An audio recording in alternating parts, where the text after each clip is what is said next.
à tous, ici Abdel et j'espère que ça va bien. Moi, ça va pas mal du tout, comme vous devez le savoir si vous suivez l'actualité Magic.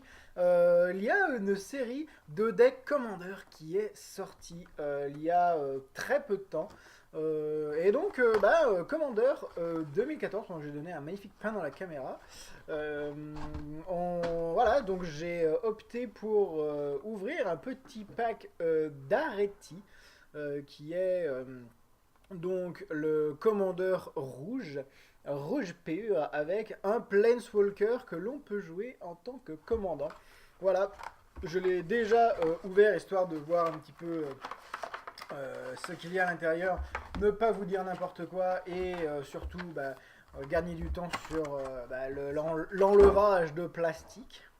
Hein, mais voilà, comme tous les decks commandeurs, vous avez un magnifique donc arpenteur en format XXL. Voilà, vous pouvez largement le jouer, hein, du temps que vous avez la version minimale qui est là. En tant qu'arpenteur, en tant que commandant, hein, c'est toujours sympa d'avoir une carte qui se différencie en tant que commandant. Certains joueurs mettent un plastique différent. Là, vous avez un full art. Enfin, full art, une grosse carte, une extra size, plutôt pas mal. Donc voilà, Dareti, comme vous pouvez le voir, un arpenteur qui arrive pour 4 avec 3 de loyauté. Et vous allez voir on va pas mal jouer avec les artefacts. En fait, sont plus de défaussez-vous de jusqu'à 2 cartes, piochez autant de cartes. Sont moins de sacrifier un artefact. Si vous faites ainsi, renvoyer sur le champ de bataille une carte d'artefact ciblée depuis votre cimetière. Et son moins 10, donc son ultime, vous gagnez un emblème avec à chaque fois qu'un artefact est mis dans votre cimetière depuis le champ de bataille, renvoyez cette carte sur le champ de bataille au début de votre prochaine étape de fin. Donc comme vous pouvez le constater, hein, vu que c'est notre commandant, il va beaucoup dicter notre jeu. Et bien entendu, on va jouer beaucoup avec les artefacts en rouge pur. Vous allez voir ce qu'il y a dans ce deck pour faire cela. Et bien entendu, vous pouvez déjà le pressentir. Hein. Bien entendu, il va y avoir beaucoup d'effets d'arrivée en jeu avec les artefacts. On peut voir qu'il y a tout d'abord pas mal de tokens, un emblème pour notre Dareti, des tokens Myr, des tokens Gobelins, des tokens Guivre en effet. Les deux tokens Guivre pour la Guivre qui a été sortie normalement en Scar of Mirrodin, si je me rappelle bien, et Cicatrice de Mirrodin. On va la voir tout à l'heure, je ne m'en rappelle plus exactement son nom. Il vient de me sortir de l'esprit tout simplement, un autre token Myr. Bien entendu en rouge pur, donc il va y avoir beaucoup de montagnes. Voilà. Tout à fait normal. Et ensuite, on est parti avec les cartes du deck.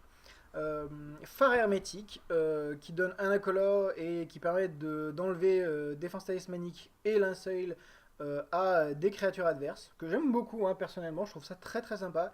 Je pense que tous les commandeurs devraient en jouer un contre les créatures avec défense talismanique.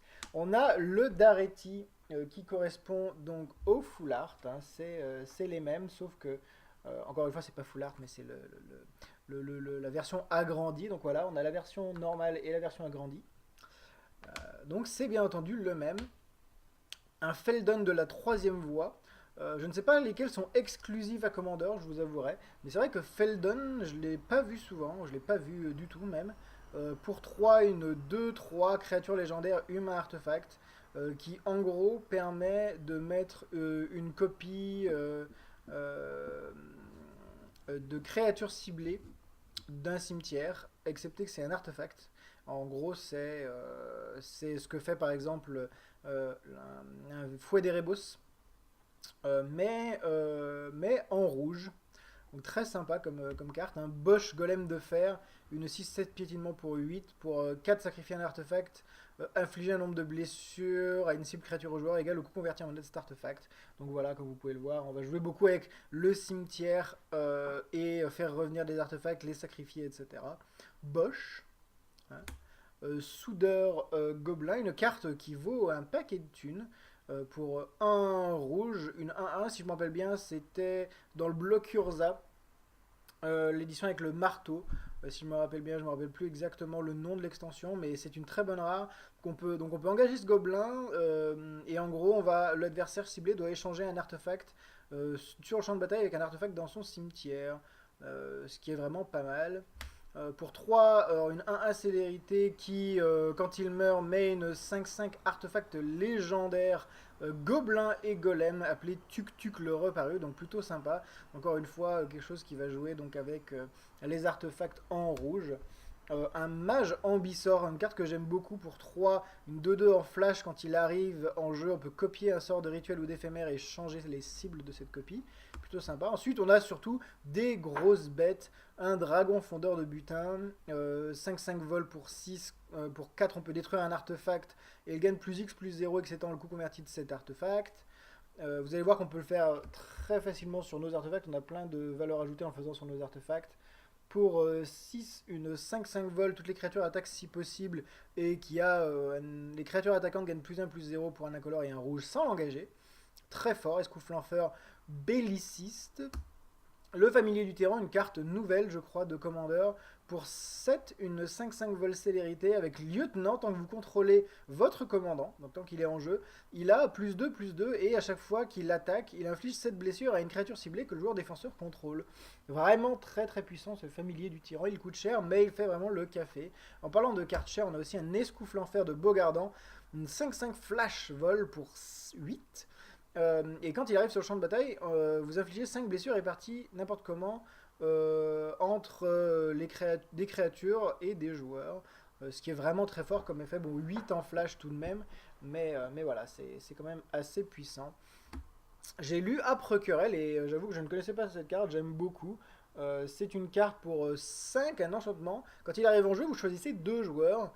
Et en fait, quand un des joueurs inflige des blessures à un autre joueur ou à un permanent que ce joueur contrôle, et ben en fait, il va afficher le double. En fait, ça permet de dire de mettre en place des espèces de némésis dans la partie.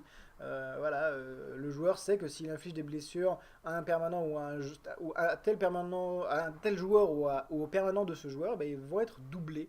Ça permet souvent de détourner l'attention sur d'autres joueurs, ce qui est plutôt sympa. Âpre Querelle. Résonance de l'impact, j'ai trouvé cette carte énorme. Pour un incolore et un rouge, infliger X blessures réparties de n'importe quelle façon, X étant le nombre le plus élevé de blessures infligées par une source à un permanent ou à un joueur ce tour-ci. Donc en gros, si par exemple une grosse créature vous a infligé 8, et ben pour 2, vous allez pouvoir répartir 8 dégâts, ce qui est plutôt très très très fort. Distorsion chaotique, ça me rappelle énormément Show and Tell, donc exposé libre, si vous connaissez cette carte. Pour 3 en éphémère, le propriétaire du permanent ciblé le mélange dans sa bibliothèque et révèle ensuite la carte du dessus de sa bibliothèque. Si c'est une carte de permanent, il la met sur le champ de bataille. Bon, c'est quand même moins fiable que Show and Tell, mais tout de même c'est très sympathique je trouve comme carte. Distorsion chaotique. Ensuite, offrande volcanique pour 5, un éphémère, détruisez un terrain non basique ciblé que vous ne contrôlez pas, et un terrain non basique ciblé choisi par un adversaire que vous ne contrôlez pas. Donc ça détruit 2 terrains non basiques, un que vous choisissez et un qu'un adversaire choisit, et que ne vous contrôlez pas. Donc ça ne peut pas être les vôtres de toute façon. Et ensuite, l'offrande volcanique inflige 7 blessures à une créature ciblée que vous ne contrôlez pas, et 7 blessures à une créature choisie par l'adversaire, encore une fois, que vous ne contrôlez pas. Donc vous allez tuer 2 bêtes, détruire 2 terrains, un terrain et une créature que vous choisissez, un terrain et une créature que votre adversaire choisit. Donc c'est vraiment très très fort pour 5, je trouve ça quand même énorme comme carte. Un peu moins fort en multijoueur, mais en 1 contre 1, c'est vraiment très très fort. Parole d'approbation, j'aime bien, on retrouve fraction de seconde, qui est une capacité qu'on n'a pas vue depuis un moment. En fait, fraction de seconde, ça veut tout simplement dire que on ne peut pas faire de réponse à ce sort. La pile s'arrête au moment où ce sort est joué. Donc pour 5 en éphémère, fraction de seconde, dégagez le permanent ciblé et acquérez-en le contrôle jusqu'à la fin du tour. Il acquiert la célérité. Donc c'est un acte de trahison en fraction de seconde en éphémère. Très très fort. Ensuite on tombe sur des cartes que beaucoup de gens connaissent. Tremblement de lave pour 2 et X. Infliger X blessures à chaque créature sans le vol et à chaque arpenteur, ce qui est vraiment très fort. Infliger X à une créature ciblée, recyclage 3. Maître de la ferraille, que j'aime beaucoup, avec un Daretti. Donc ça m'étonnerait pas que ça soit une nouvelle carte. Un Daretti savant ferrailleur sur la carte, on peut le voir. Pour 5 en rituel, chaque joueur exile toutes les cartes d'artefacts depuis son cimetière, puis sacrifie tous les artefacts qu'il contrôle, et ensuite ramène sur le champ de bataille toutes les cartes exilées de cette manière. En fait, ça permet d'échanger les artefacts qu'on a en jeu avec les artefacts de son cimetière, ce que je trouve très drôle au final, et vous allez voir qu'au niveau artefact, il y a vraiment plein de trucs sympas à ramener. Pour chaque joueur, incitation à la rébellion inflige à ce joueur et à chaque créature que ce joueur contrôle un nombre de blessures égal au nombre de créatures qu'il contrôle. Donc ça, contre un deck qui vous pose plein de créatures, vous allez voir le café que ça fait. Acte blasphématoire, si vous ne connaissez pas, ça vient d'Innistrad. Donc c'est pas une carte excessivement vieille. Acte blasphématoire pour 9. Ça dit tout simplement, si je vais essayer de faire un petit peu de mise au point supplémentaire, voilà, tout à fait, très très bien. Euh, voilà. Pour 9 en rituel, ça coûte quand même 1 de moins. Pour chaque créature sur le champ de bataille, l'acte blasphématoire inflige 3 blessures à chaque créature. Donc c'est 13 blessures à chaque créature, pas 3. Donc 13 blessures. Donc en gros, c'est une Varas qui coûte de moins en moins cher plus il y a de créatures en jeu. Donc j'aime beaucoup. Et ensuite, on rentre dans les artefacts. Bien entendu, vous pouvez le voir, on a des terrains et on a encore des artefacts après. Il y a énormément de bons artefacts, dont notamment Epocrasite, euh, pour 2, qui a été réédité en Modern Masters aussi. Pour 2, une 1-1 quand il arrive sur le champ de bataille. Il gagne +1/+1 s'il n'a pas été lancé de votre main. Et en fait, il a la suspension quand il meurt. Donc quand il meurt, quand il arrive la première fois sur le champ de bataille, il est 1-1. Quand il est tué ou sacrifié, puisqu'on a plein de choses pour sacrifier, et ben il va passer en suspension avec 3 compteurs de suspension, venir sur le champ de bataille 3 tours plus tard, et être 4-4, etc. Et quasiment être invincible en fait. À part s'il est exilé, donc très fort. Un méca plongeur, c'est une 1-1 vol pour 3 quand il meurt. Renvoyez dans votre main une autre carte d'artefact de votre cimetière. Donc très très sympa. Un simulacre solennel, si vous ne connaissez pas cette carte, j'aime beaucoup personnellement. Je vais d'ailleurs la rajouter dans mon propre commandeur, cette petite carte. Pour 2-2, pour 4, une 2-2. Créature artefact golem, quand il arrive sur le champ de bataille, vous allez fetcher un land. Donc fetcher, typiquement c'est le terme consacré pour dire aller chercher un terrain. Vous allez fetcher un terrain, chercher un terrain de base dans votre bibliothèque et le mettre sur le champ de bataille engagé, ce qui est très fort pour accélérer donc la sortie de votre deck. Quand le simulacre solennel meurt, vous pouvez piocher une carte, donc bien entendu c'est une carte qu'on va vouloir sacrifier pour piocher une carte, encore une fois.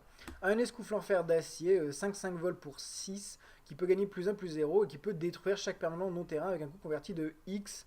Dont le contrôleur a subi des dégâts de combat ce tour-ci par l'escouflant fer d'acier. Donc c'est vraiment très très puissant, une carte qui peut faire d'énormes ravages chez l'adversaire. Une Givre, machine Givre étreinte, voilà. C'est Wurmcoil Engine en anglais, une carte excessivement connue, très très jouée dans Magic. C'est une 6-6 pour 6, créature artefact Givre, contact mortel, lien de vie. Quand elle meurt, vous mettez sur le champ de bataille une 3-3 Guivre contact mortel et une 3-3 Guivre avec lien de vie. En fait, c'est comme si elle se séparait en deux parties égales, voilà, qui reforment la Guivre en fait au final. Et c'est vraiment très très puissant. Très très dur de se dépêtrer de cette machine Guivre étreinte qui fait un très bon kill même en Legacy. Et sûrement en moderne aussi. Hein. Je ne m'avancerai pas là-dessus, mais tout de même, si ce n'est pas joué en moderne, on n'en peut plus, comme on dit chez moi.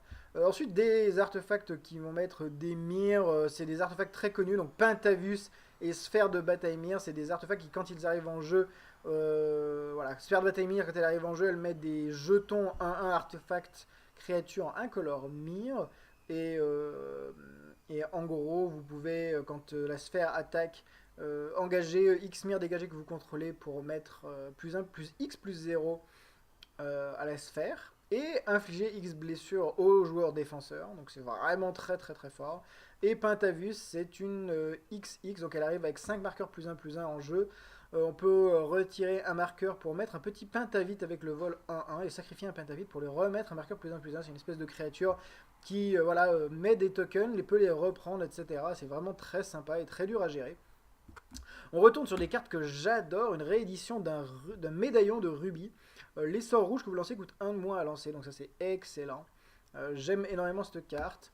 Un grimoire de Jalum pour loot, donc je rappelle loot, c'est piocher et défausser. Donc 2 engagés, piocher une carte, puis défausser une carte. Donc en gros 2 engagés, looter, c'est ce que les joueurs disent très souvent. piocher une carte, défausser une carte. Très très bien pour avoir de bonnes cartes, se débarrasser des cartes que l'on ne veut pas. Un comptoir du commerce, une carte assez récente également qui a énormément d'effets. Permet de faire gagner des points de vie, de mettre des créatures 0-1 blanches, de renvoyer des artefacts depuis le cimetière dans la main, surtout ça c'est très important dans ce deck. Et sacrifier un artefact, piocher une carte, ce qui est également très très bien dans ce deck. On est reparti aussi avec quelque chose qui va être énorme dans ce deck pour sortir surtout les cartes qui coûtent énormément de mana. Un soleil emprisonné pour 6, au moment où le soleil emprisonné arrive sur le champ de bataille, choisissez une couleur, les créatures que vous contrôlez de la couleur choisie gagnent +1/+1, et à chaque fois qu'une capacité d'un terrain ajoute un mana de la couleur choisie à votre réserve, ajoutez un mana supplémentaire de cette couleur à votre réserve. Donc ça permet d'acheter 2 mana à chaque fois que vous engagez, vous allez choisir rouge bien entendu dans ce deck, d'ajouter 2 mana rouge à chaque fois que vous engagez un terrain, et donc potentiellement de mettre énormément de choses sur le champ de bataille. Donc c'est vraiment très très sympa. Un soleil emprisonné, on continue avec Eshin Dishza, que j'aime énormément et que je trouve très très bien dans ce deck pour 7, un artefact. Quand il arrive sur le champ de bataille, détruisez le permanent ciblé, déjà c'est très fort. Et quand l'Eshin Dishza est mise dans un cimetière depuis le champ de bataille, renvoyez-le dans la main de son propriétaire. Donc vous allez pouvoir le sacrifier, et tout en le sacrifiant, le reprendre dans votre main et potentiellement redétruire des permanents de votre adversaire. C'est excellent, j'aime beaucoup l'édition de cette carte. Quand je l'ai vue, je me suis dit, mais en effet, elle a toute sa place dans ce deck. Ensuite, pas mal de terrains. On va pas en passer dans le détail, mais on a souvent surtout des terrains qui recyclent. Un quartier fantôme, c'est très très normal. Un grand fourneau, les terrains artefacts, on les a dans ce deck bien entendu. Des choses tout à fait normales comme Tour du Reliquaire, qui permettent d'avoir une main sans limite.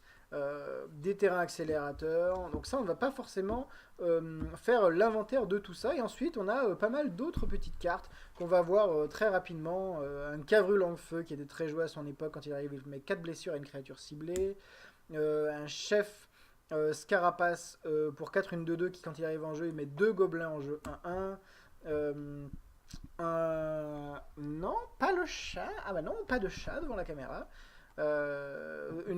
Marche de lingot, une créature qui, quand elle arrive en jeu, détruit un artefact avec évocation. Donc c'est le cheap removal d'artefact, donc ce qui permet de détruire un artefact très facilement dans ce deck. Une petite addition que j'aime beaucoup, un souffle-aigreur, une 6-1 pour 6. Quand il arrive en jeu, il inflige 6 blessures à une créature ciblée que vous pouvez jouer en évocation. Donc seulement pour 3, vous pouvez faire l'effet infliger 6 blessures à la créature ciblée, ce qui est vraiment très bien. Un pillage sans foi qui fait loot 2, en gros piocher 2, défausser 2, avec flashback, très intéressant. Une sorte de pyroclasme pour les créatures non artefacts. Fulgure au fouet, intéressant. Bien entendu, on a récupérateur mire qui permet de récupérer des artefacts de son cimetière. Des paires d'émirs, parce qu'on a quand même pas mal de mire dans ce deck. Donc quand il meurt, mettez sur le champ de bataille un mire, un incolore. Donc 2 créatures en une, ce qui est toujours très bien. Des globes gnomes qui datent d'Urza, d'épopée d'Urza, si je me rappelle bien, hein, ou alors Exode.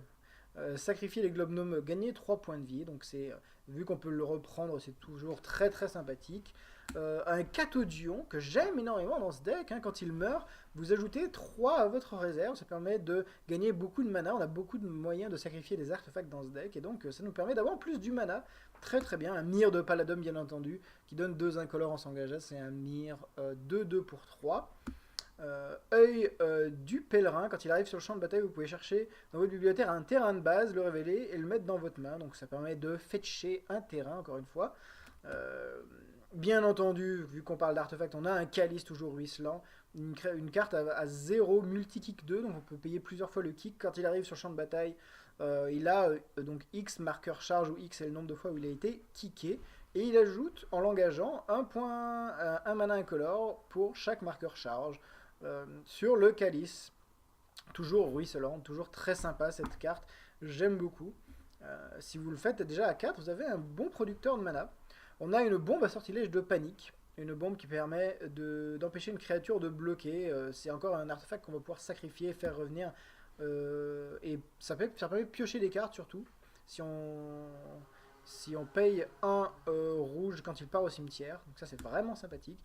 un anneau solaire. Alors j'ai été très agréablement surpris de voir cette carte, mais un peu intrigué. Je crois qu'anneau solaire est banni en commandeur. Mais il y a un anneau solaire quand même dans ce deck. Donc c'est vraiment sympa, je suis vraiment content. Ça, je crois que c'est mon troisième anneau solaire. Donc je prends un anneau solaire, c'est vraiment très très bon. Pour un incolore, on peut l'engager pour avoir deux incolores. C'est juste imba. C'est juste très très puissant. Donc voilà, très content d'avoir cet anneau solaire. Une babouille du voyageur pour encore une fois aller fetcher des terrains, chercher des terrains dans sa bibliothèque. Un diamant du feu qui est un diamant qui nous vient de Mirage. Pour 2, il arrive en jeu engagé. On peut l'engager pour faire un mana rouge. Bien entendu, on a Source de Sanis, qui est tout à fait normal dans ce deck. Pour 2 incolores, il arrive sur le champ de bataille, vous piochez une carte. Il part du champ de bataille, vous piochez une carte. Donc vous voyez bizarrement ce que l'on peut faire, surtout avec un Dareti. Hein. On va le faire revenir et repartir très souvent pour piocher plein de cartes. Revêtement de métal liquide. Le permanent ciblé devient un artefact en plus de ses autres types, bien entendu. On peut faire énormément de choses avec ça. Donc bien entendu, je trouve ça très très normal de voir ce genre de carte dans le deck. Une pierre de l'esprit qui nous vient de Aquilon, si je me rappelle bien. J'aime énormément voir cette carte, encore une fois. Pour 2, un artefact qui produit un mana et que vous pouvez sacrifier pour piocher une carte. Très sympa. On va finir par les quelques dernières cartes. Source de mycosynthèse. Quand elle arrive sur le champ de bataille ou est mise dans un cimetière depuis le champ de bataille, vous pouvez chercher une carte de terrain de base. Encore une fois, c'est comme source de Sani, mais ça permet de fetcher un terrain. Encore une fois. Botte de pied d'agile, bien entendu. Cette carte est géniale et elle est dans ce deck. C'est un artefact pour 2 qu'on peut équiper pour 1. La créature équipée gagne la défense talismanique et la célérité. C'est très important, bien entendu, pour la défense talismanique. Mais voilà, une carte excellente, botte de pied d'agile, que je suis très content de voir dans ce deck. Une sphère du commandant, tout à fait normal également. On peut, donc c'est pour 3, on peut l'engager pour faire un mana de n'importe quelle couleur de l'identité couleur de votre commandant. Donc je rappelle, l'identité couleur, c'est, bon là je joue Dareti, ça sera rouge. Hein, donc voilà, donc mon identité couleur, pas facile à dire. Mon identité couleur est rouge, donc seulement rouge. Si vous avez un commandant bicolore, par exemple bleu-blanc, et ben ça va pouvoir produire du bleu ou du blanc, comme vous le voulez. Et on peut le sacrifier pour piocher une carte, encore une fois. La pioche est très important en commandeur. Un talisman qui permet d'avoir un incolore et de gagner un point de vie à chaque fois que vous utilisez cette carte. Donc j'aime beaucoup cette petite addition, très bien. Un obélisque insatiable. Encore une fois, un producteur de mana pour 3 qu'on peut sacrifier en payant 7 et en l'engageant. Pour détruire un permanent ciblé, ce qui est vraiment sympa. Encore une carte qui va pouvoir revenir sur le champ de bataille et détruire des permanents adverses. Donc j'aime beaucoup. Un Hédron pierre de rêve. Pour 6, on peut l'engager pour faire 3 mana incolore. Payer 3, l'engager, sacrifier pour piocher 3 cartes. Donc encore une fois, hein, une carte qui est très semblable à ce qu'on a déjà vu auparavant. Par exemple, sphère du commandant. Mais produit beaucoup plus de mana et fait piocher beaucoup plus de cartes. Donc très sympa. Et enfin, une pierre du Cherche Sapiens. Pour 6, un artefact. 3 engagés, piocher 3 cartes. Cette capacité coûte 1 de plus activé pour chaque carte dans votre main. Donc, plus vous avez de cartes, plus c'est difficile de piocher, mais quand même, il est possible de piocher pour très peu cher avec cette carte. J'aime beaucoup Pierre de Cherche Sapiens. Donc ce deck excellent que je trouve vraiment très très sympa. Un deck commandeur rouge pur d'Areti. J'espère que ça vous a plu. N'hésitez pas à vous procurer les decks commandeurs qui sont toujours très sympas pour aborder ce format. Donc je rappelle le format commandeur, j'aurais dû peut-être commencer par ça, mais c'est un deck de 100 cartes où eh bien, vous avez une carte, à part les terrains de base, hein, une carte de chaque. Vous ne pouvez pas avoir plus d'une copie de la même carte dans votre deck. Il y a 100 cartes dedans. Donc voilà, c'est vraiment très intéressant. C'est un format un peu plus casual, un peu plus pour jouer avec les amis. Un format très multijoueur également, qui se prête très bien au multijoueur par rapport aux standards, aux modernes, qui sont vraiment des formats de duel. Donc voilà, si vous avez une bande d'amis, et si vous voulez vraiment vous amuser à Magic, eh ben, je vous conseille le format Commander, et commencez par ces decks Commander 2014 qui sont vraiment sympas. Vous avez un arpenteur stylé en tant que commandant. Donc voilà, n'hésitez pas à vous ruer dessus. Ça devrait être sorti il n'y a pas longtemps, donc voilà. N'hésitez pas les amis. J'espère que ça vous a plu. Si cela vous a plu, n'hésitez pas à le dire. Hein. Je pourrais potentiellement ouvrir d'autres de ces decks Commander 2014. D'ici la prochaine fois, et ben, je vous dis, amusez-vous bien les amis, et on va continuer bien entendu sur les épisodes plus classiques de standard, moderne, de build de deck de scellé, bien entendu. On va continuer tout ça.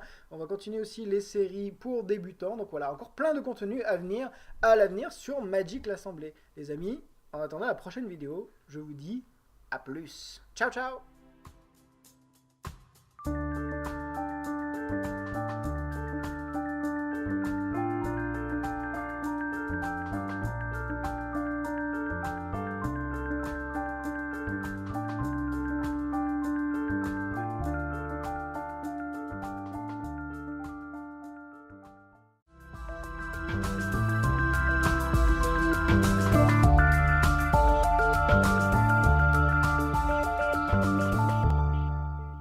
Et salut à tous, ici Abdel et j'espère que ça va bien. Moi ça va pas mal du tout, comme vous devez le savoir si vous suivez l'actualité Magic. Il y a une série de decks Commander qui est sortie il y a très peu de temps. Et donc Commander 2014, donc j'ai donné un magnifique pain dans la caméra. Voilà, donc j'ai opté pour ouvrir un petit pack d'Areti. Qui est donc le commandeur rouge, rouge pur, avec un Planeswalker que l'on peut jouer en tant que commandant. Voilà, je l'ai déjà ouvert histoire de voir un petit peu ce qu'il y a à l'intérieur, ne pas vous dire n'importe quoi et surtout gagner du temps sur l'enlevage de plastique. Hein, mais voilà, comme tous les decks Commander, vous avez un magnifique donc Arpenteur en format XXL. Voilà, vous pouvez largement le jouer, hein, du temps que vous avez la version minimale qui est là. En tant qu'Arpenteur, en tant que commandant, hein, c'est toujours sympa d'avoir une carte qui se différencie en tant que commandant. Certains joueurs mettent un plastique différent. Là, vous avez un full art. Enfin, full art, une grosse carte, une extra size, plutôt pas mal. Donc voilà, d'Areti, comme vous pouvez le voir, un arpenteur qui arrive pour 4 avec 3 de loyauté, et vous allez voir qu'on va pas mal jouer avec les artefacts. En fait, sont plus de défaussez-vous de jusqu'à 2 cartes, piochez autant de cartes. Sont moins de sacrifier un artefact. Si vous faites ainsi renvoyer sur le champ de bataille une carte d'artefact ciblée depuis votre cimetière, et son moins 10, donc son ultime, vous gagnez un emblème avec à chaque fois qu'un artefact est mis dans votre cimetière depuis le champ de bataille, renvoyez cette carte sur le champ de bataille au début de votre prochaine étape de fin. Donc comme vous pouvez le constater, hein, vu que c'est notre commandant, il va beaucoup dicter notre jeu. Et bien entendu, on va jouer beaucoup avec les artefacts en rouge pur. Vous allez voir ce qu'il y a dans ce deck pour faire cela. Et bien entendu, vous pouvez déjà le pressentir, hein. Bien entendu, il va y avoir beaucoup d'effets d'arrivée en jeu avec les artefacts. On peut voir qu'il y a tout d'abord pas mal de tokens, un emblème pour notre Dareti, des tokens Myr, des tokens Gobelins, des tokens Givre en effet. Les deux tokens Givre pour la Givre